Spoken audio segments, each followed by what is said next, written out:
Good morning, अस्सलाम वालेकुम।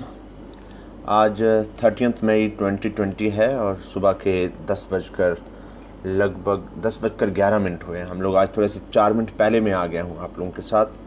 उम्मीद है कि आज का लेक्चर कल के लेक्चर की तरह ही रहेगा, अच्छा बड़ा इन्फॉर्मेटिव लेक्चर रहेगा।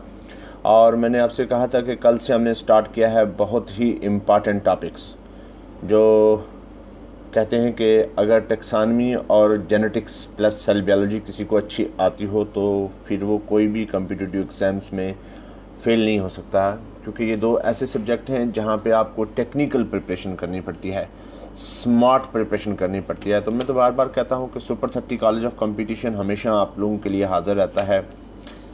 लॉकडाउन तीसरा भी ख़त्म होने वाला है, फोर्थ लॉकडाउन के लिए भी कह दिया गया है, लेकिन अब रिस्ट्रिक्शंस मुझे लगता है थोड़ी सी कम हो जाएंगी। बट आप लोगों को केयर करना है, बहुत ज़्यादा जो है कोविड-19 के केसेस आ रहे हैं। Prevention is better than cure, so you have to take care of your self. आप लोगों को एहतियात रखनी है, हाथ धोने, बार बार मास्क का इस्तेमाल करना है और ग्लोव्स का इस्तेमाल करना है, सैनिटाइज़र रखिएगा और एक डिस्टेंस बना के रखिएगा। हमारे साथ गुलफराज अली जुड़ गए हैं। गुड मॉर्निंग कह रहे हैं। अभी हम लोग क्योंकि 3 मिनट हैं अभी क्लास को, तो मैंने कहा कि 2-3 मिनट आपसे बात कर लेते हैं। देखिए, ये कोविड-19 जो है ना, ये सार्स डिजीज़ है, इसको बोलते हैं सार्स कोविड-19, बिकॉज ये severe acute respiratory syndrome mean सीधा सीधा आपके जो है लंग्स पे अटैक करता है, और वंस ये लंग्स को पेनिट्रेट कर जाए तो फिर बहुत मुश्किल होती है कि इंसान वापस रिकवरी हो पाए। जनरली इसका डेथ रेट, मोर्टेलिटी रेट, मैंने आपको पहले भी परसों 2 दिन पहले मेरी एक वीडियो आई थी, आप फेसबुक पे देख सकते हैं, ओनली 2.3% है। लेकिन अगर आपका इम्यून सिस्टम वीक है और एज आपकी 60 प्लस है या 10 ईयर से कम है, जिनका थोड़ा इम्यून सिस्टम उतना स्ट्रांग नहीं होता, तो वो ज़्यादा प्रोन रहते हैं, तो वहाँ पे डेथ हो सकती है। तो इसलिए हम लोगों को खुद भी एहतियात करनी है और बाकी लोगों को भी बोलना है, लोगों को भी अवेयर करना है कि किस तरह से आप लोग इस जो पेंडेमिक, जो एक महामारी इस वक्त पूरी दुनिया में फैली हुई है, इससे कैसे बचा जा सकता है। तो दोस्तों, साथ साथ में मैंने पहले भी बोल चुका हूँ कि अपना जो है प्रिपरेशन को कंटिन्यू करिए, हार्ड वर्क करिए, लेकिन स्मार्ट हार्ड वर्क करिए। देखिए आप, और दूसरे नंबर पर रश कीजिए, हसद नहीं कीजिए। मीन आप लोगों को देख के ये कहिए कि नहीं, ये आदमी काम कर रहा है, ये यहाँ पहुँचा है तो मुझे भी पहुँचना है, वो करिए। बट ये मत करिए कि ये क्यों पहुँच गया है यहाँ पे, क्योंकि जब आप हसद करोगे, लोगों से जलना शुरू करोगे, तो फिर अल्लाह ताला आपके आगे भी जो है ना रुकावटें पैदा करेगा। लेकिन जब आप ये सोचोगे नहीं कि ये इस मंजिल पे पहुँचा, इसको और थोड़ी तरक्की हो, लेकिन मुझे भी हो साथ में, तो आपको हार्ड वर्क करना है ईमानदारी से और सिंसियरिटी, डेडिकेशन से, और तब तो दुनिया में कोई भी ऐसी ताकत नहीं है जिसको हम लोग नहीं पा सकते हैं। लेकिन सारी की सारी बातें एक कॉन्फिडेंस में, सेल्फ कॉन्फिडेंस हमको डेवलप करना है। हमको करना है कि नहीं, मैं कर सकता हूँ। और फिर कभी कभी हमने लोगों के साथ कंपेयर भी अपने आप को नहीं करना है। भाई, एक रैबिट एक एलिफेंट के साथ कंपेयर नहीं करता। रैबिट जो है वो 3 महीने में सेक्चुअली, 6 महीने में सेक्चुअली मैच्योर हो जाता है, और हाथी जो है वो, हथनी जो है वो 30 साल में जाके सेक्चुअली मैच्योर होती है। तो ये कंपैरिजन नहीं हो सकता दो इंडिविजुअल्स में। आपको अपना काम करना है, उसको अपना काम करना है, हाँ, लेकिन आप रोल मॉडल बना सकते हैं किसी को। नहीं, ये यहाँ पहुँचा है तो मुझे भी ये करना है। एनी हो, 10:15 हो गए हैं। मैं उम्मीद करता हूँ कि जल्दी से लोग जुड़ेंगे ताकि हम लोग स्टार्ट करें। हम लोगों ने कल लेक्चर स्टार्ट कर दिया था, टेक्सोनमी हम लोग स्टार्ट कर रहे थे, और मैंने आज हम लोग उसी को कंटिन्यू करेंगे। आज 13 मई है, 30 मई 2020 है। तो मैं चाहूँगा कि जल्दी अस्सलाम वालेकुम अब्दुल करें। वालेकुम सलाम। जल्दी से जुड़िए ताकि मैं क्लास को स्टार्ट कर सकूँ। ठीक 10:15 बज गए हैं और 10:15 AM हो चुके हैं। मैं आज 3-4 मिनट पहले आ गया था, तो मैंने कुछ बातें आप लोगों से कर दी। मोहम्मद जुल्फ़कार, AM चौधरी जुड़ गए, अब्दुल क़य्यूम जुड़ गए, नरगिस ताज जुड़ गई हैं, काजी रेशू जुड़ गए हैं। अस्सलाम वालेकुम। आज काजी रेशू आजकल बोलती नहीं है, थोड़ा से शांत रहते हैं, तो मेरी से निकले। चलिए, हम लोग कल टेक्सोनमी पढ़ा रहे थे, तो मैंने आपको कल के लेक्चर में कहा था कि कैरोलस लीनियस जो है वो क्या है, he is known as father of taxonomy, he is known as, ये कल मैंने आपको बता दिया था, तो मैं कंटिन्यूटी के लिए कर रहा हूँ, फादर ऑफ टेक्सोनमी। जुड़ते ही ना आप लोग एकदम क्या करो, सबसे पहले कि शेयर कर दिया करो। So Carolus Linnaeus is known as father of taxonomy, मैंने कल आपको बताया था। अब हम लोग जाएंगे सीधा सीधा एनिमल्स में। किंगडम प्रोटिस्टा, कल मैंने आपको 5 किंगडम बताए थे, लेकिन मैं सीधा सीधा आज प्रोटिस्टा पे लाया हूँ। किंगडम प्रोटिस्टा जो है वो क्या है, ये टर्म किसने दी थी? किंगडम प्रोटिस्टा जो है ये टर्म दी थी अर्निस्ट हैकल ने। This term was given by Ernst Haeckel. तवज्जो, प्रिंस सरफराज करें अस्सलाम वालेकुम सर। वालेकुम सलाम। आयम कहते हैं अस्सलाम वालेकुम। वालेकुम सलाम। वालेकुम सलाम। अर्निस्ट हैकल, ध्यान से तवज्जो से एक एक चीज़ बहुत सिंपल करके बताने की कोशिश कर रहा हूँ आप लोगों को। हैकल ने दी थी 1866 में। तो याद रखना, kingdom Protista was the term was given by Ernst Haeckel in the year 1866। आप फुल कंसंट्रेशन से जल्दी से जुड़िएगा, और जितने लोग जुड़ रहे हैं काइंडली जुड़ते ही शेयर कर दिया करें। साइदा तबस्सुम भी हमारे साथ जुड़ गई है, तो जल्दी से सब लोग जुड़िए और फिर शेयर करते रहिएगा, क्योंकि जल्दी जितना ही आप जल्दी शेयर करोगे तो उतना जल्दी हमारा लेक्चर जो है वो बच्चों तक पहुंचेगा। तो तवज्जो देना, मैंने कहा कैरोलस लिनियस कल बताया था, he is known as father of taxonomy. और किंगडम प्रोटिस्टा जो है ये टर्म दी थी किसने? अर्निस्ट हैकल ने 1866। आप कहेंगे सर प्रोटिस्टा का जिक्र क्यों किया?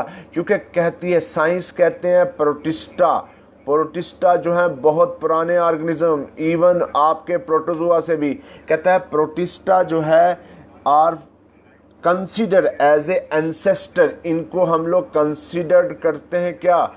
दे are considered as a ancestor. भाई हमारे तुम्हारे सभी ऑर्गेनिज्म के कहते हैं, साइंस कहती है ancestor of all multi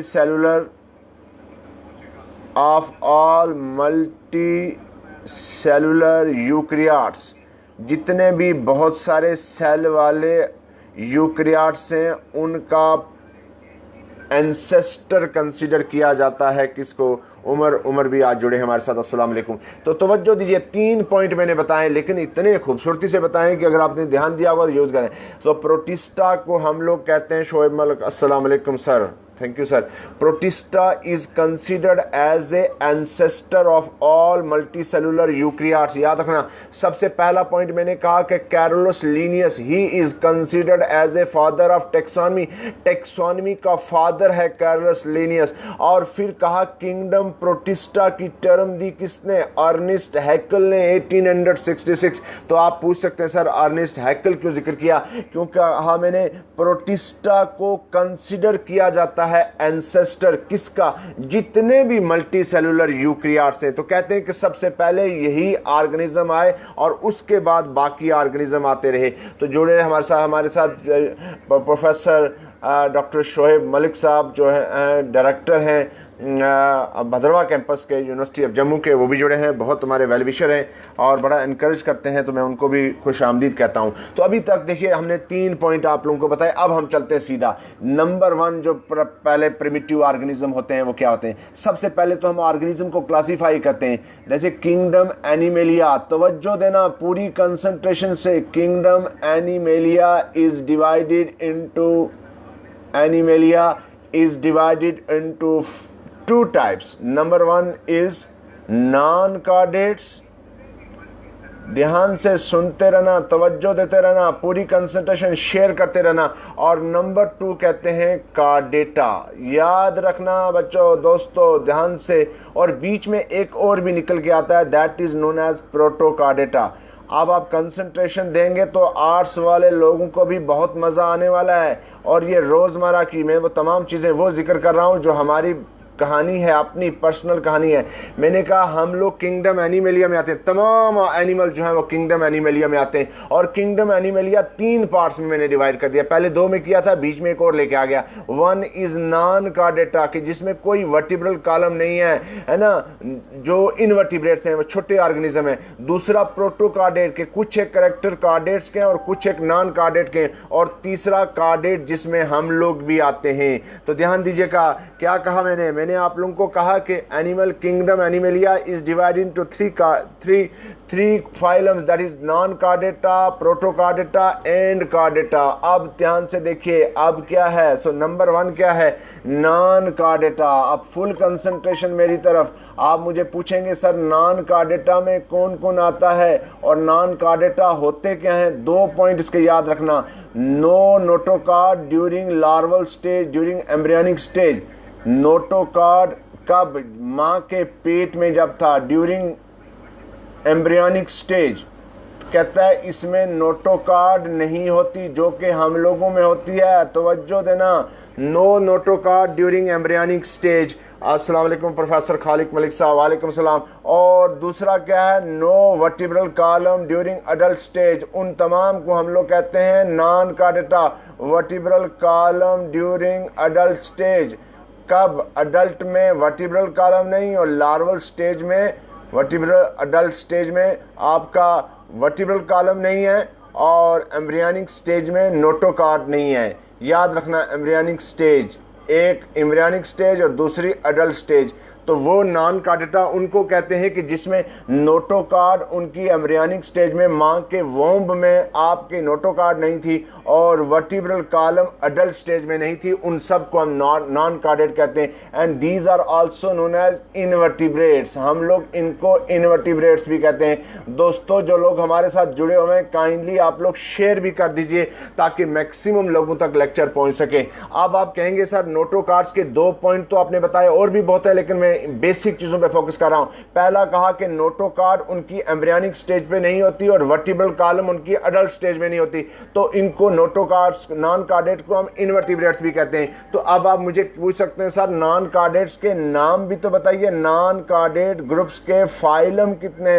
non chordata is divided into following phylums 1 2 3 4 5 6 7 8 9। तो ध्यान से ये किसके बेस पे? उनके एवोल्यूशन के बेस पे।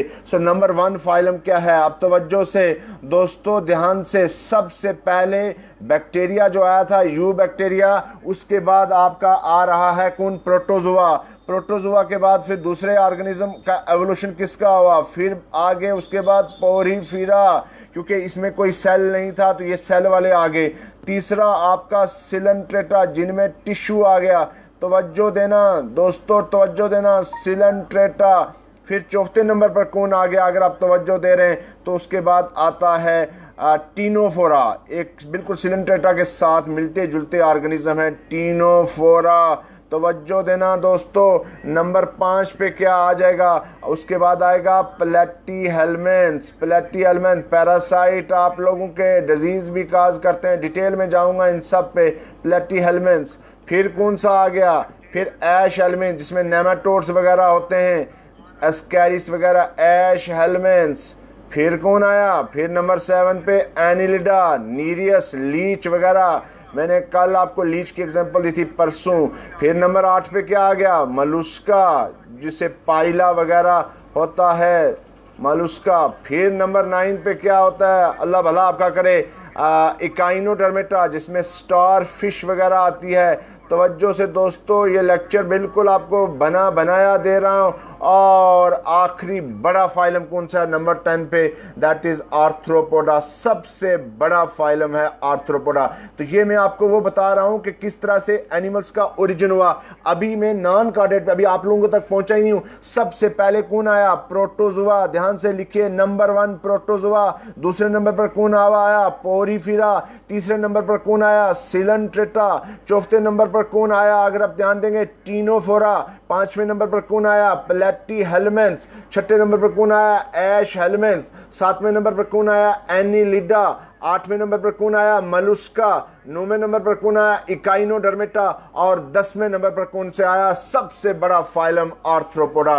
भट्ट साहब कह रहे हैं अस्सलाम वालेकुम। ताहिर राना अली कह रहे हैं अस्सलाम वालेकुम। तारिक राना और सजाद अहमद जुड़े हैं। सजाद में hello sir, hello dear. Chaudhary Mukhtar Ahmad भी जुड़े हैं, इरफान पांडे जुड़े हैं, मुबीना। जल्दी से शेयर कर दीजिए जिन लोगों ने शेयर नहीं किया है। ध्यान दीजिएगा, मैंने आज आपको स्टार्ट किया लेक्चर, मैंने कहा नॉन कार्डेटा, इनको हम लोग इनवर्टिब्रेट्स भी बोलते हैं और इनके करैक्टर क्या है जिसकी वजह से हम नॉन कार्डेड कहते हैं इनमें नोटोकार्ड उनके एम्ब्रियनिक स्टेज पे नहीं होती जब वो माँ के पेट में या लार्वल स्टेज होती है, और वर्टिब्रल कॉलम उनकी अडल्ट स्टेज में नहीं होती। उन सबको हम लोग क्या बोलते हैं, नॉन कार्डेटा। और नॉन कार्डेटा मैंने कहा इसको फर्दर डिवाइड किया 10 फाइलम में। फाइलम नंबर 1 कहा प्रोटोजोआ जो सबसे पहले ऑर्गेनिज्म आए, फिर दूसरा पोरीफीरा कहा, तीसरा सिलेंट्रेटा कहा, चौथा टीनोफोरा कहा, पांचवा प्लेटीहेल्मिंथ कहा, छठा ऐश हेल्मिंथ कहा, सातवां एनिलिडा कहा, आठवां मलुस्का कहा, 9 इकाइनोडर्मेटा कहा और 10 आर्थ्रोपोडा का। इसके बाद फिर प्रोटोकार्डेट स्टार्ट होंगी। लेकिन सबसे पहले दोस्तों जिन लोगों ने शेयर नहीं किया है वो काइंडली शेयर कर दें ताकि मैक्सिमम लोगों तक पहुंच जाए, हमारा ये लेक्चर मैक्सिमम लोगों तक पहुंचे। अभी तो 5 शेयर हुए हैं, सिर्फ 5 शेयर हुए हैं। तो जल्दी से अब अगली बात करते हैं। मैं आपको बिल्कुल टू द पॉइंट और बहुत मजे वाला, जिस तरह से अब रमजान चल रहा है, वरना मैं आपको कहता है कि आइसक्रीम खिला रहा हूं आप लोगों को, लेकिन अभी कुछ खिलाएंगे नहीं आपको, सिर्फ आप ध्यान। कहता है नंबर 1 मैंने आपको क्या कहा, प्रोटोजोआ। अब आपको समझने वाली चीज है। अब आप कहेंगे सर ये प्रोटोजोआ बताइए, ये बड़े खतरनाक ऑर्गेनिज्म है। प्रोटो का मतलब होता है प्रिमिटिव ऑर्गेनिज्म, बहुत पुराने ऑर्गेनिज्म।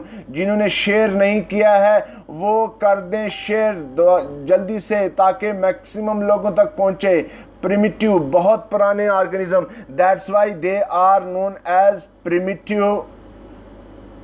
Primitive a cellular. अब आप मुझे पकड़ सकते हो दोस्तों। आप कहेंगे कि सर सेल के बगैर कैसे कोई जिंदगी रहती है, तो मैं अभी बताऊंगा। प्रिमिटिव ए सेलुलर एनिमलक्यूल्स, छोटे छोटे से ए सेलुलर एनिमलक्यूल्स बगैर सेल के, ये साइंस कह रही है, बहुत प्रिमिटिव ए सेलुलर एनिमलक्यूल्स। तो कहते हैं कि दे कंटेन, और इनमें क्या होता है, दे कंटेन कौन सी organisation, protoplasmic level of organisation. ये मैं अभी आपको समझाऊंगा कि ये क्या होता है, ये कंफ्यूजन वाली बात है। Protoplasmic level of organisation. जिन्होंने शेयर नहीं किया शेयर कर दीजिए दोस्तों, सिर्फ 5 शेयर हुए अभी तक। प्रोटोप्लाज्मिक लेवल ऑफ ऑर्गेनाइजेशन कहता है कि इनमें सेल नहीं होता लेकिन इनमें प्रोटोप्लाज्म होता है। तो ये शो करते हैं कौन सी organisation, protoplasmic level of organisation. ध्यान देना, ये सवाल पूछते हैं बड़े बड़े कॉम्पिटिटिव एग्जाम्स में, पूछते हैं कि प्रोटोप्लाज्मिक लेवल ऑफ ऑर्गेनाइजेशन किस में होती है। So they contain protoplasmic level of organisation. अगर आप ध्यान दे रहे हैं तो समझ आ रही होगी आप लोगों को। और कहते हैं प्रोटोप्लाज्म क्या चीज है, मैं आपको बार बार बोल चुका हूं पहले भी, protoplasm is a living substance. Protoplasm is a living material present in a cell. Living material present in a cell. ये लिविंग मटेरियल है जो कि सेल में प्रेजेंट होता है। तो अब सेल तो नहीं है लेकिन प्रोटोप्लाज्म है, और प्रोटोप्लाज्म में तमाम वो चीजें होती हैं जिससे कि एक इंसान जिंदा रह सकता है। Protoplasm is a living material present in a cell. तो लगे हाथ में पूछ लेता हूं कि आपको सिविल सर्विसेज के एग्जाम्स में पूछा गया था कि who gave the term protoplasm. मैंने आपको पहले भी बताई थी, the term protoplasm was given by the term protoplasm. भाई प्रोटोप्लाज्म की टर्म किसने दी थी, ध्यान देना, J.E. परकंजी। भाई आपको अपने नाम याद रखते हैं, दोस्तों के नाम याद रहते हैं, लेकिन ये नाम क्यों नहीं याद रखते, क्योंकि आप कंसंट्रेशन नहीं देते। शाहरुख खान याद है, सलमान याद है, अमिताभ याद है, लेकिन J.E. परकंजी क्यों नहीं याद। भाई J. परकंजी वो आदमी है जिसने टर्म प्रोटोप्लाज्म दी थी। याद करने के लिए बार बार लिखना है। तो हमने कहा प्रोटोजोआ प्रिमिटिव ऑर्गेनिज्म है, बहुत प्रिमिटिव ए सेलुलर एनिमलक्यूल्स हैं। और इनमें कौन सी लेवल ऑफ ऑर्गेनाइजेशन है, they contain protoplasmic level of organisation. Protoplasm की टर्म किसने दी थी, J.E. परकंजी। जल्दी से शेयर कर दीजिए दोस्तों और फिर हम आगे चलते हैं। कहता है प्रोटोजोन्स जो हैं, ये जो आपका प्रोटोजोन्स हैं, ये we are unable to see under naked eye. हम इतने छोटे होते हैं कि हम नेक्ड आई से देख नहीं सकते। That is without microscope we can't see, they can be seen under microscope. इतने छोटे छोटे ऑर्गेनिज्म होते हैं। और इनके प्रोटोप्लाज्म कंटेन, देखिए इसमें प्रोटोप्लाज्म सेल तो नहीं है लेकिन प्रोटोप्लाज्म में सेल ऑर्गेनेलीज होती हैं। बहुत सारी cell organelles are present in the protoplasm of the protozoa. कौन कौन सी, जैसे फॉर एग्जांपल माइटोकॉन्ड्रिया भी पाया जाता है इसमें, और क्या, गोल्गी बॉडी भी पाई जाती है, और और बहुत सारी सेल ऑर्गेनेल्स पाई जाती हैं। दो बहुत इंपॉर्टेंट सेल ऑर्गेनेल इसमें होता है, सेल नहीं होता, लेकिन बहुत सारी सेल ऑर्गेनेल्स होती हैं, और उन सेल ऑर्गेनेल्स का रोल ये रहता है कि डिफरेंट इसकी नॉर्मल एक्टिविटी को काम करने में मदद करता है। उसके बाद क्या कहता है, इनकी बॉडी को सराउंड कर रहा है, बॉडी, प्रोटोजोन की body is surrounded by plasma Lima. जो इसका आउटर मेम्ब्रेन है उसको हम लोग बोलते हैं प्लाज्मा लीमा और क्यूटिकल, या कहते हैं हम क्यूटिकल। याद रखना, the outer membrane of the protozoan is known as plasma lemma और क्यूटिकल। तवज्जो से फुल फॉर्म, फुल कंसंट्रेशन देखिएगा। और it is also known as pellicle, या पेलिकल भी बोलते हैं। आप तवज्जो आगे देखिए, दे कंटेन कंट्रैक्टाइल वैक्यूल्स। ये सवाल पूछा गया था नीट के एग्जाम में। दे कंटेन कंट्रैक्टाइल वैक्यूल्स किसके लिए? For osmo regulation. Osmo regulation ये मैंने शायद आप लोगों को पहले भी बताई थी, that is removal of excess amount of water. Osmo regulation mean water का अमाउंट जब ज्यादा हो जाएगा तो उसको रिमूव करने के लिए। They contain contractile vacuole. Example लिख लीजिए, एमीबा प्रोटियस। ध्यान से, मैंने अभी कहा कि आपको याद है सलमान खान, आमिर खान, आपको हमारे प्राइम मिनिस्टर, अमेरिका के प्राइम मिनिस्टर, सभी नाम याद हैं, तो अमीबा प्रोटियस क्यों नहीं याद रहेगा? याद रखना है, they contain contractile vacuole which help in the process of osmo regulation. Example दीजिए जिसमें कंट्रैक्टाइल वैक्यूल था, तो मैंने कहा अमीबा प्रोटियस, ये एक पैरासाइट है, एमीबियासिस कॉज करता है। लेकिन सवाल आपसे एफएमसी में पूछा था, बताइए कौन सा प्रोटोजोन है जिसमें कंट्रैक्टाइल वैक्यूल नहीं है? Contractile vacuole is absent. तवज्जो, कंसंट्रेशन पूरी शेयर करिए दोस्तों, शेयर नहीं कर रहे हो। Contractile vacuoles absent in ant amoeba histolytica. एक और पैरासाइट है, ये भी अमीबियासिस कॉज करता है, एंट अमीबा हिस्टोलिटिका। इसमें ये पैरासाइट में कंट्रैक्टाइल वैक्यूल नहीं होता है, हिस्टोलिटिका। याद रखना, ये पैरासाइट है, ये हार्मफुल है, डिजीज काज करता है। इसमें कंट्रैक्टाइल वैक्यूल्स नहीं होते। Contractile vacuole present in amoeba Proteus and amoeba histolytica. This is A parasite which is without contractile vacuole. पूरी कंसंट्रेशन देंगे तो बहुत मजा आने वाला है, और बहुत ही इंपॉर्टेंट लेक्चर डिस्कस कर रहा हूं आप लोगों से। फिर क्या कहता है? कहता है कि दे कंटेन, अभी ध्यान से तवज्जो से फुल कंसंट्रेशन से देंगे तो बहुत मजा आने वाला है भाई। दे कंटेन रिजर्व फूड। इनमें रिजर्व फूड भी होता है, जैसे यूग्लिना वगैरह में रिजर्व फूड किसकी फॉर्म में? In the form of, they contain reserve food in the form of paramylon bodies. Paramylon bodies, तवज्जो, फुल कंसंट्रेशन। ये क्या करते हैं? खाने को रिजर्व भी रख सकते हैं, और किस फॉर्म में रखते हैं? पैरामाइलन बॉडीज, स्टार्च एंड ऑयल्स। तीनों में से किसी एक या तीनों को रख सकते हैं reserve food material. They also store food for reserve and that is known as paramyelin bodies, starch and oils. Next क्या कहते हैं? और जो सबसे इंपॉर्टेंट पैरासाइट है, one of the most important parasite known as Noctiluca. याद रखना, आपको पाकिस्तान का प्राइम मिनिस्टर याद है, आपको धोनी याद है, कपिल देव याद है, तो नक्टिल्यूका भी याद करिए। ये दिस इज ए प्रोटोजोन, सिर्फ अकेला प्रोटोजोन है जो लाइट प्रोड्यूसिंग है, इलेक्ट्रिक करंट प्रोड्यूस करता है। Noctiluca is a protozoan having light producing capacity, light or current producing capacity, light producing capacity, और इसको कहते हैं बायोल्यूमिनेसेंट प्रोटोजोन। बायोल्यूमिनेसेंट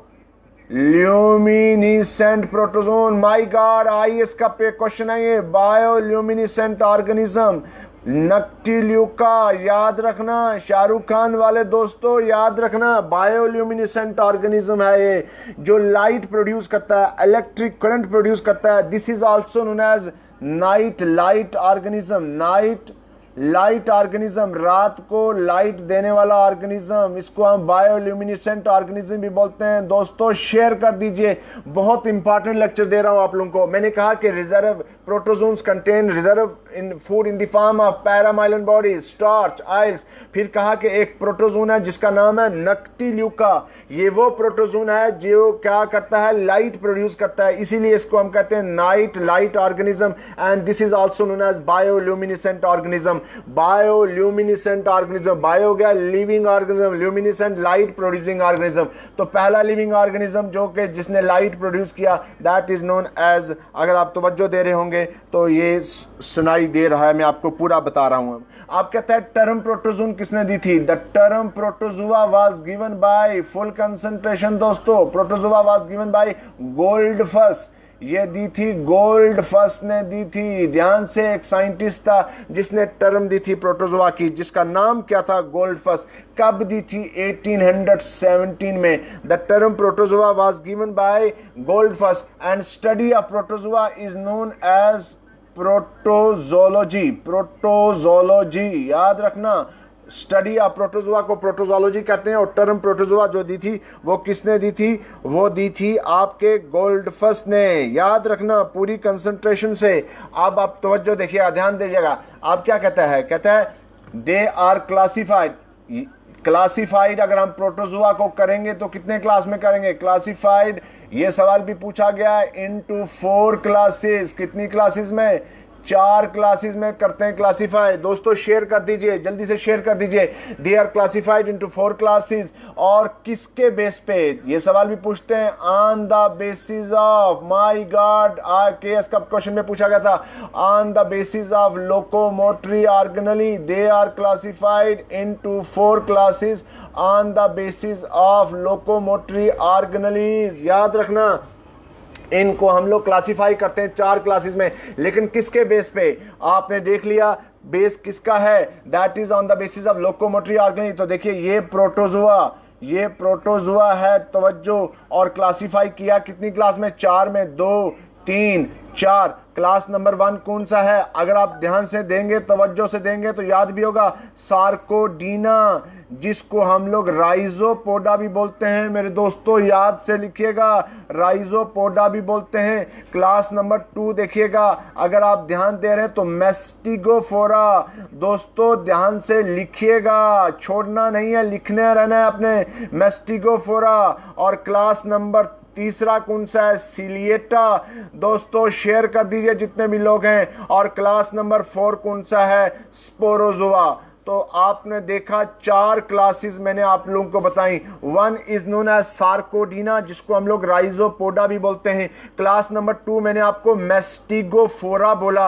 और क्लास नंबर 3 मैंने आपको सिलिएटा बताया। क्लास नंबर 4 मैंने आपको स्पोरोजोआ बताया। तो किसके बेस पे क्लासिफाई हुई? कहा कि they are classified on the basis of locomotory organelle. How many classes? 4 classes. किसको किया 4 क्लासेस में? कहा कि protozoans are classified into 4 classes.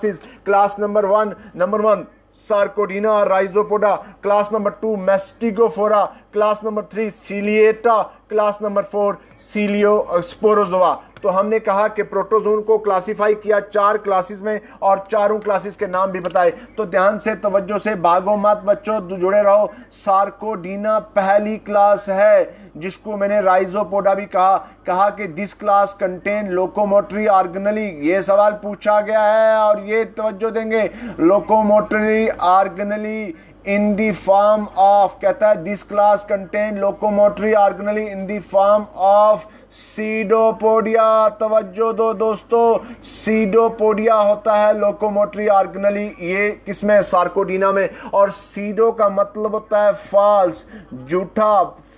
Podia mean foot, जूठी टांगे, जूठे फुट इसके होते हैं। That's why it is known as pseudopodia. कहा class number 1 Sarcodina, this class is also known as Rhizopoda. भाई ध्यान से देना, बहुत चीजें बताने जा रहा हूं। And this class contain locomotory organelle in the form of pseudopodia. Pseudo का मतलब होता है फॉल्स, ये सीडो का मतलब हो गया फॉल्स, और पोडिया मीन फिट, और ये जूठी टांगों वाला ऑर्गेनिज्म। और कौन सा हो गया? फॉर एग्जाम्पल आप पूछा जा सकता है एमीबा, एग्जाम्पल एंट अमीबा, ये दोनों नाम मैंने बताए थे। और आगे बताते हैं, कहता है जो सवाल पूछा गया है, जो KAS के एग्जाम में बहुत बार पूछा गया है कि बताइए जो सीडोपोडिया जो है डिफरेंट टाइप्स के होते हैं, वो पूछते हैं कभी कभी।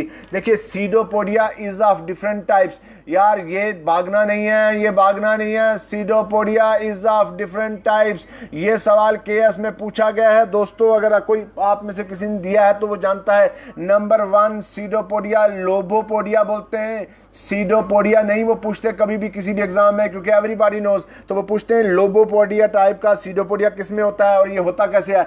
ये सीडोपोडिया ब्लंट होता है और एग्जाम्पल इसकी एमीबा। तवज्जो देना दोस्तों, किताबों से पढ़ोगे तो भूल जाओगे। हमने कहा सीडोपोडिया डिफरेंट टाइप का है, तो नंबर 1 मैंने आपको कहा लोबोपोडिया, और लोबोपोडिया होता कैसा है, ये ब्लंट सीडोपोडिया होता है और इसकी एग्जाम्पल मैंने आपको एमीबा दी। दूसरा सीडोपोडिया क्या होता है, दूसरा अगर आप तवज्जो देंगे फिलोपोडिया, फिलोपोडिया ये अगर आपने ध्यान देंगे पिछले पेपर देखेंगे तो पूछा जाएगा। और फिलोपोडिया जो है ये कैसा, फाइन थ्रेड लाइक होता है, ये बहुत पतला धागे की तरह होता है। पहले वाला ब्लंट था, एमीबा में था, लोबोपोडिया फाइन थ्रेड लाइक। और इसकी एग्जांपल क्या है, फॉर एग्जांपल युगलीफा, इसकी एग्जांपल है युगलीफा। ये सीडोपोडिया की एग्जांपल दे रहा हूं मैं आप लोगों को। तीसरा सीडोपोडिया कैसा होता है, एक्सोपोडिया, 100% बहुत इंपॉर्टेंट, बहुत बहुत इंपॉर्टेंट एक्सोपोडिया। तो ये कैसा होता है, ये लॉन्ग और स्टिफ होता है, लॉन्ग एंड स्टिफ, तीनों बता चुका हूं। और एग्जांपल इसकी देखिए, for example Actinophrys, actino full concentration दोस्तों देना, फ्रिक्स, एक्टिनोफ्रिक्स, एक्टिनोफ्रिस, ये ध्यान से देखिए। तीसरा मैंने एक्सोपोडिया का, और चौथा सीडोपोडिया होता है रेटिकुलोपोडिया। इन चारों में से जरूर एक चीज पूछते हैं, रेटिकुलोपोडिया। डायरेक्ट सीडोपोडिया नहीं पूछते क्योंकि उनको पता है ये एवरीबॉडी नोज। और ये कैसा होता है, ये लॉन्ग और ब्रांचिंग होता है, लॉन्ग एंड ब्रांचिंग। ध्यान से, जो रेटिकुलोपोडिया है वो लंबा होता है और ब्रांच्ड होता है। और एग्जाम्पल इसकी देखिए, इसकी एग्जाम्पल है गोल्बी जेरिना, गोल्बी जेरिना। फुल कंसंट्रेशन दो दोस्तों, मुश्किल लग रहा होगा लेकिन नामुमकिन नहीं है। मैंने कहा सीडोपोडिया जो है वो डिफरेंट तरह के होते हैं। नंबर 1 सीडोपोडिया मैंने कहा लोबोपोडिया, लोबोपोडिया सीडोपोडिया जो वो ब्लंट शेप होता है, जैसे कि मैंने एग्जांपल आपको एमीबा की दी। दूसरा मैंने फिलोपोडिया कहा, ये फाइन थ्रेड लाइक होता है, एग्जांपल मैंने आपको युगलीफा की दी, ये भी एक प्रोटोजोन है। तीसरा मैंने एक्सोपोडा बोला, एक्सोपोडा की एग्जांपल दी, मैंने क्या कहा, ये लॉन्ग और स्टिफ होता है, और एग्जांपल मैंने आपको किसकी दी, एक्टिनोफ्रिस की दी। और चौथा मैंने आपको रेटिकुलोपोडिया बताया, कहा ये लॉन्ग और ब्रांचिंग होता है, और एग्जांपल गोल्बी जेरिना दिया। तवज्जो देना दोस्तों, तवज्जो फुल कंसंट्रेशन से। और जल्दी से जिन लोगों ने शेयर नहीं किया काइंडली शेयर कर दीजिए। लिख लिया है आपने, ये सबसे इंपॉर्टेंट टॉपिक था, सबसे इंपॉर्टेंट सीडोपोडिया बताया मैंने आपको, लोबोपोडिया, एमीबा, फिलोपोडिया, युगलीफा, एक्सोपोडा, एक्टिनोफ्रिस और रेटिकुलोपोडिया, गोल्बी जेरिना। चलिए आगे चलते हैं, आगे चलते हैं। तवज्जो से, कंसंट्रेशन से जुड़े रहिए और बाकी लोगों को भी जोड़िए, शेयर करिए दोस्तों जिन्होंने नहीं जुड़ी है। आप कहते हैं न्यूट्रिशन कितने टाइप की होती है, in case of protozoan nutrition is of following type. Nutrition in protozoa, आपको कैसी कैसी न्यूट्रिशन प्रोटोजोआ में मिलती है एग्जांपल्स के साथ पढ़ाऊंगा। कहता है नंबर 1 आपका holophytic, they also shows holophytic mean plant like mean photosynthetic mode of nutrition.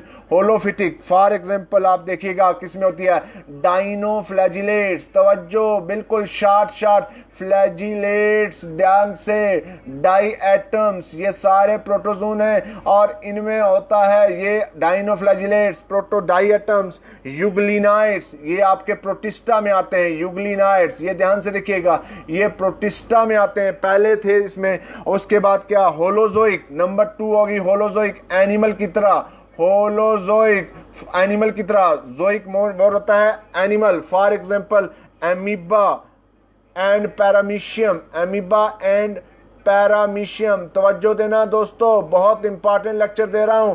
तीसरा देखिए आप लोगों को, पैरासिटिक, जो डिजीज काज करता है, पैरासिटिक, एग्जांपल प्लाज्मोडियम, ये पैरासाइट है, मलेरिया काज करता है।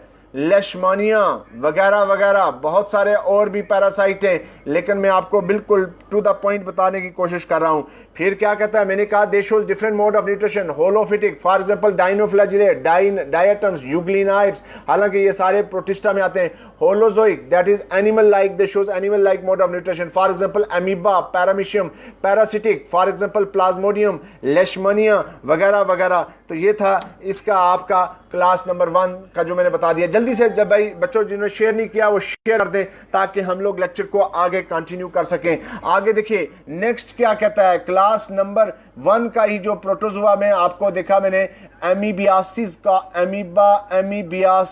Amoebiasis is a disease caused by entamoeba और अमीबा, और इसके लिए एक ड्रग यूज की जाती है। There is a drug which is used against amoebiasis or amoebic dysentery that is known as amitin or amitidine। याद रखना ये एक ऐसी ड्रग है जो एमीबिक डाइसेंट्री के लिए यूज किया जाता है। Amoebiasis is caused by protozoan belong to the class आपका सार्कोडीना, और उसके अगेंस्ट एक हम ड्रग यूज करते हैं that is known as emetine और एमिटिडाइन। याद रखना एक पैरासाइट मुझे याद आ गया, एंट अमीबा जिंजीवेलस, एंट अमीबा जिंजीवेलस, याद रखना ये भी पूछा गया है, gingivalis, Entamoeba gingivalis. This is present in gums, हमारे माउथ में गम्स में होता है, and this is non pathogenic parasite, non pathogenic, ये नॉन पैथोजेनिक प्रोटोजोन है, belong to the class Sarcodina. Non pathogenic हमारे गम्स में होता है लेकिन नॉन पैथोजेनिक होता है। तो चलिए नेक्स्ट चलिए, क्लास नंबर 2 कौन सी थी? ये क्लास नंबर 1 थी जो मैंने बता दिया आपको प्रोटोजोन में। क्लास नंबर 2 है मेस्टिगोफोरा। मेस्टिगोफोरा फुल कंसंट्रेशन से रहेंगे तो बहुत अच्छा रहेगा। That is this class contain locomotory organelle in the form of, किस फॉर्म है? Locomotory organ in the form of flagella. याद रखना उसमें क्या था? सीडोपोडिया। और यहाँ क्या है? भाई जिन्होंने शेयर नहीं किया वो शेयर कर दें। कहा कि Mastigophora this class contain locomotory organ in the form of flagella. For example आप ध्यान से देखिए, यूग्लिना, यूग्लिना में ये होता है, और लेशमानिया डोनवनाई में होता है। ये क्लास इससे बिलोंग करती है, लेशमानिया डोनोवनाई। मैं अभी बताने जा रहा हूँ ये क्या होती है। और दूसरा क्या होता है? ट्रिपैनोजोमा गैम्बियंसी। तवज्जो दो दोस्तों, ट्रिपैनोजोमा गैम्बियंसी, ये 3 नाम मैंने आपको बताए सिर्फ, वैसे तो और भी हैं लेकिन ये बहुत इंपॉर्टेंट हैं, कॉमन हैं, तो इसलिए मैंने 3 नाम बताए। हमने कहा कि मेस्टिगोफोरा वो होता है कि जिसमें क्या हो? फ्लैजिला हो। और इन ऑर्गेनिजम्स की एग्जांपल मैंने आपकी दी, यूग्लिना की एग्जांपल जो आजकल प्रोटिस्टा में आता है, लेशमानिया डोनवनाई ये प्रोटोजोन में ही है, और ट्रिपैनोजोमा गैम्बियंसी ये भी प्रोटोजोन है। ध्यान से देखिए, मैं जो इन 2 पैरासाइट्स को बहुत बार पढ़ चुके हैं। लेशमानिया क्या करता है? लेशमानिया इज ट्रांसमिटेड, इसको हमारी बॉडी के अंदर ट्रांसमिट करता है, ट्रांसमिटेड बाय ए फ्लाई, एक फ्लाई करती है, that is known as sand fly, जिसका नाम है सैंड फ्लाई। ये फ्लाई हम लोगों को बाइट करती है और हमारी बॉडी के अंदर इस लेशमानिया को इंजेक्ट कर देती है। ध्यान देना दोस्तों, तवज्जो देना, शेयर कर दीजिए जिन्होंने शेयर नहीं किया है। Leishmania is a protozoan, dinoflagellate protozoan. It is transmitted by a fly that is known as sand fly, and Leishmania cause a disease known as kala azar, black fever.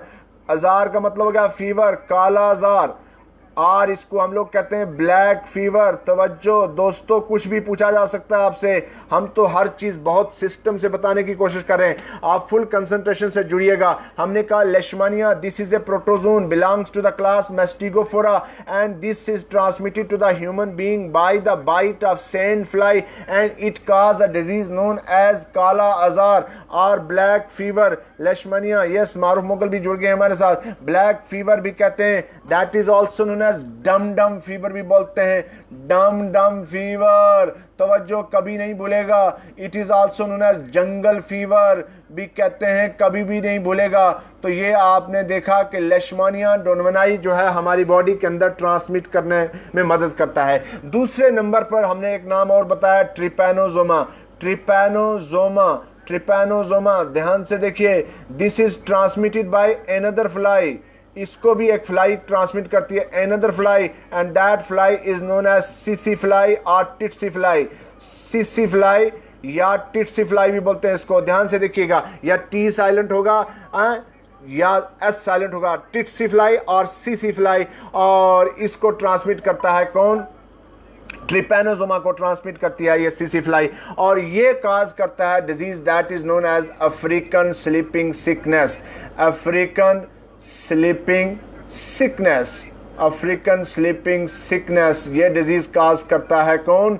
आपका ट्रिपैनोसोमा। पूछा जा सकता है, ये भी पूछा जा सकता है, टिट्सी फ्लाई या सीसी फ्लाई, है ना, और this is it responsible for the transmission of trypanosoma to the human body and it cause a disease known as African sleeping sickness. और उसको कहा था हमने क्या, इसको ट्रिपैनोसोमियासिस भी बोलते हैं, और उसको हम लोग लेशमनियासिस भी बोलते हैं। तो चलिए नेक्स्ट क्लास नंबर 3 इज सिलिएटा। सिलिएटा जो है, this class contain locomotory organ in the form of cilia, और इसका कोई खास रोल नहीं है। एग्जाम्पल जो है इसकी पैरामीशियम ले लीजिए, पैरामीशियम में, और सीलिया का सबसे बड़ा फंक्शन क्या है कि cilia present all over the body. Cilia are very small in size, आप कंसंट्रेशन पूरा देना, cilia are very small in size and present all over the body, और पूरी बॉडी पे पाया जाता है सीलिया, है ना। और जो फ्लैजिला जो है ना वो लार्जर इन साइज, फ्लैजिला लंबा होता है, larger, and 1 or 2 in number, 1 or 2 in number. तो याद रखना ये डिफरेंस होता है फ्लैजिला और सीलिया में। अब जो मैं बताने जा रहा हूं क्लास नंबर 4, वो बहुत इंपॉर्टेंट है।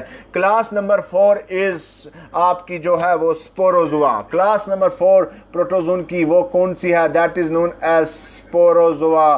भाई this class is without any locomotory organ. जल्दी से जुड़िएगा, सब लोग जुड़िएगा, ये बता रहा हूं, विदाउट एनी लोकोमोटरी ऑर्गनली। तवज्जो से, जिन्होंने शेयर नहीं किया तो कर दीजिए ताकि मैक्सिमम लोगों तक पहुंचे।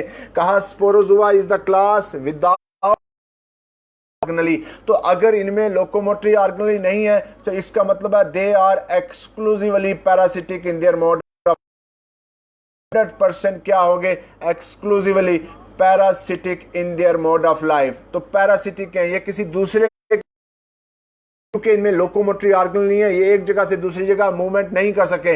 तो class number 4 of the protozoan is sporozoa and this class is without any locomotory organelle and they are exclusively parasitic in their mode of life. And example देखिए, फॉर एग्जांपल आप ध्यान देंगे तो सबसे इंपॉर्टेंट पैरासाइट मैं आपको बता रहा हूं, that is known as Plasmodium.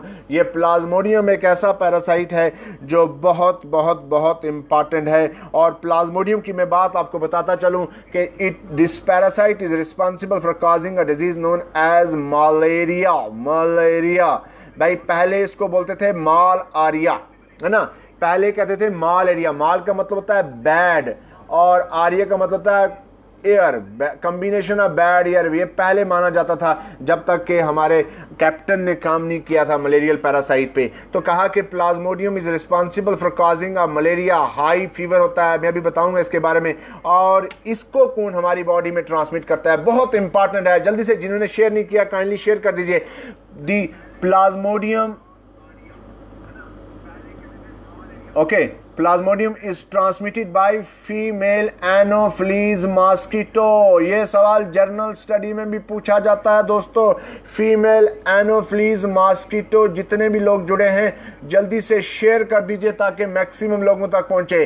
Female Anopheles mosquito transmit करता है दिस, किसको? इस पैरासाइट को, प्लाज्मोडियम को। फुल कंसंट्रेशन से देखिएगा, क्या प्लाज्मोडियम जो कि एक्सक्लूसिवली पैरासिटिक पैरासाइट है और पैरासिटिक है ये प्रोटोजोन, और इसको ट्रांसमिट करता है हमारी बॉडी में फीमेल एनोफ्लीज। लेकिन सवाल पूछते हैं कि इस प्लाज्मोडियम की लाइफ साइकिल की कौन सी स्टेज को?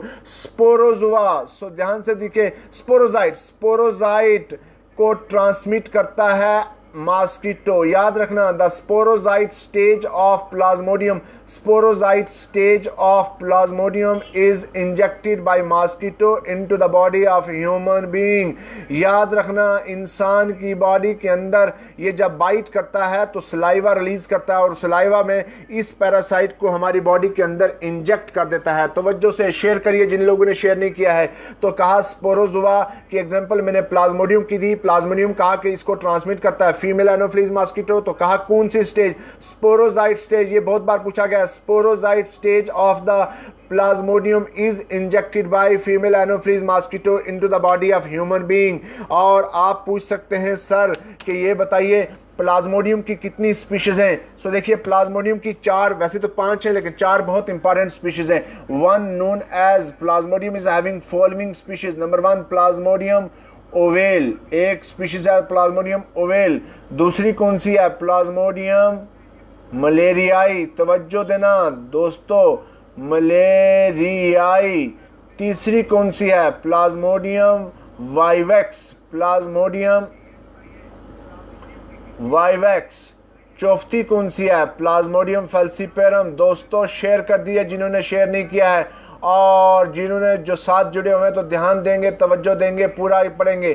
फैल्सीपेरम, तो हमने कहा 4 डिफरेंट तरह की, Plasmodium ovale, Plasmodium malariae, Plasmodium vivax, Plasmodium falciparum. These are the 4 important species of Plasmodium. और इनमें से out of these plasmodium vivax and plasmodium falciparum they are highly pathogenic। याद रखना जो vivax और falciparum है वो highly pathogenic है because their incubation period is less and fever reoccur। Malaria में याद रखना फीवर जाता है और दोबारा आ जाता है, reoccur after every 24 to 48 hours. 24 से लेकर 48 घंटे के अंदर अंदर बुखार जो है दोबारा आ जाता है। अगर आपको मलेरिया होगा तो बुखार जो है उतर जाएगा और फिर बुखार आ जाएगा 24 से लेकर 48 आवर में। प्लाज्मोडियम फैल्सीपेरम जो है वो सेंट्रल नर्वस सिस्टम पर भी अटैक करता है, याद रखना। और ये जो है आरबीसी पे, ये ब्लड पे अटैक करता है। प्लाज्मोडियम वाइवेक्स जो है that is responsible for damaging your RBCs and Plasmodium falciparum RBC plus central nervous system, आपका सेंट्रल नर्वस सिस्टम पे भी अटैक करता है और बहुत खतरनाक किस्म का होता है। WHO कहता है, वर्ल्ड हेल्थ ऑर्गेनाइजेशन इसको कंसीडर करता है ड्रेडफुल डिजीज। 250 मिलियन लोग जो हैं इससे सफ़र करते हैं, 250 मिलियन, और 1 मिलियन कम से कम 10 लाख हर साल मरते हैं। 1 मिलियन जो है इससे हर साल मर जाते हैं। और जल्दी से मैं अब कंक्लूड करने जा रहा हूँ आप लोगों का लेक्चर, क्योंकि रमज़ान है और मुझे लगभग 50 मिनट से ज़्यादा हो गए हैं।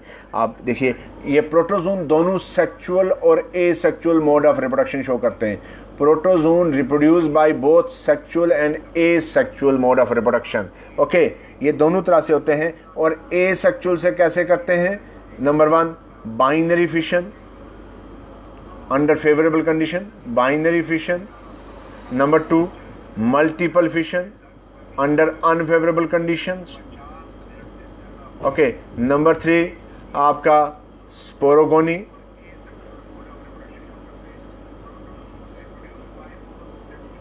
और एक और भी कहते हैं प्लाज्मोटोमी।